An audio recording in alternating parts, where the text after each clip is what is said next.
বিসমিল্লাহির রহমানির রহিম। আসসালামু আলাইকুম। জনতার রান্নাঘর থেকে সবাইকে জানাচ্ছি শুভেচ্ছা। আশা করি সবাই ভালো আছেন।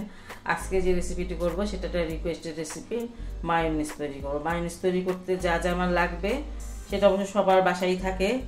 লাগবে 1 কাপ তেল, মেজারমেন্টের কাপে 1 কাপ তেল লাগবে, আধা চামচ লাগবে চিনি, আর 4 চামচের 4 ভাগের 1 ভাগ লাগবে লবণ। লেবুর রস নিয়েছি 1 টেবিল চামচ, আর লাগবে আমার একটা ডিম। এখানে আমি একটা ডিম দিয়ে দিচ্ছি। এটা ব্লেন্ড করতে হবে, তো এটা ব্লেন্ডারের জগ। রুম টেম্পারেচারে থাকতে হবে ডিমটা, ঠান্ডা হলে হবে না। আর দিয়ে দিচ্ছি এই যে আধা চামচ চিনি, লবণটা দিয়ে দিলাম। এখন আমি টেবিল চামচের 1 চামচ দিয়ে দিব লেবুর রস। এই যে 1 চামচ দিয়ে দিলাম। ইচ্ছা করলে ভিনেগারটাও দিতে পারেন, আমি লেবুর রসটা দিলাম। এখন আমি এগুলো ব্লেন্ড করে নিব। এটা আমি এখন 1 মিনিট, ঘড়ি ধরে 1 মিনিট আমি এটা ব্লেন্ড করে নিব, কমও না বেশিও না, ঠিক আছে?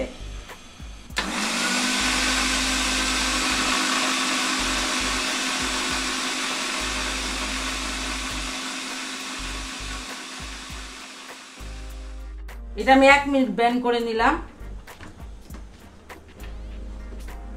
এখানে কিন্তু আমি তেল দেইনি, এখন আমি কিছুটা তেল দিয়ে দিব। এই 4 থেকে 5 বার এই তেলটা দিব।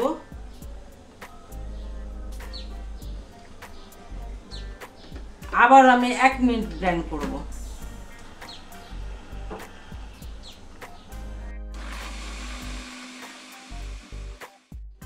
এবার আমি আবার কিছুটা তেল দিয়ে দিচ্ছি। এখন কিন্তু 15 সেকেন্ড করে, এখন যদি 1 মিনিট না, 2 বারে 1 মিনিট 1 মিনিট, এখন 15 সেকেন্ড।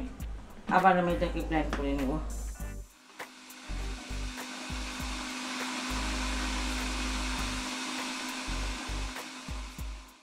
15 সেকেন্ড আমার হয়ে গেল। তেলটা কয়েকবারে দিবেন, 4 থেকে 5 বারে দিবেন। আমার 2 বার তো হয়েছে, আমি আরো 2 বার দেব, 2 বার বা 3 বার। এবার আবারও 15 সেকেন্ডের জন্য দিচ্ছি।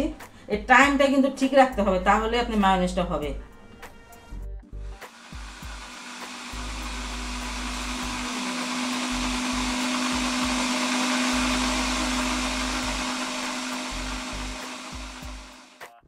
পনেরো সেকেন্ড হয়ে গেল।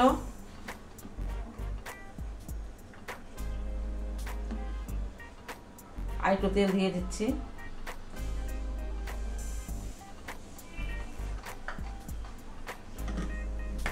আবারও 15 সেকেন্ডের জন্য দিচ্ছি।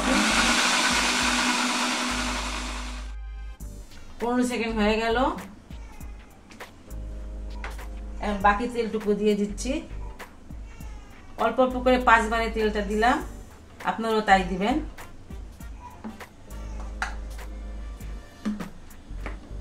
আবার আমি 15 সেকেন্ডের জন্য দিলাম। দেখেন একদম পারফেক্ট একটা মায়োনিজ হয়েছে। এটার দেখেন ঘনত্বটা মনে হয় বাজার থেকে কিনে নিয়ে এসেছি। টাইমিংটা যদি ঠিক রাখেন তাহলে কিন্তু এইভাবেই হবে। আর যদি বেশি ব্লেন্ড করতে যান তখন কিন্তু এটা ফেটে যাবে, তখন পাতলা হয়ে যাবে আবার। মাশাআল্লাহ, দেখেছেন কত সুন্দর হয়েছে। আর কেচাপ, টমেটো সস যেমন দরকার তেমনই কিন্তু মায়োনিজটাও দরকার।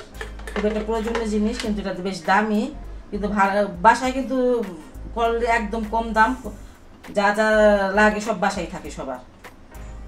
এটাতে আপনারা যদি একটু কালো মরিচের গুঁড়া দিতে চান দিতে পারেন, বা 2-1 কোষ রসুনের কোয়া দিলেও দিতে পারেন। সেটাও রসুনের কোয়াগুলো একটু কুচি কুচি কেটে নিতে হবে। আর এটা সংরক্ষণ করতে পারেন 15 থেকে 20 দিন। এটা 4-5 ঘন্টা বাইরে রেখে দেবেন, এটা আরেকটু ঘন হয়ে যাবে তখন।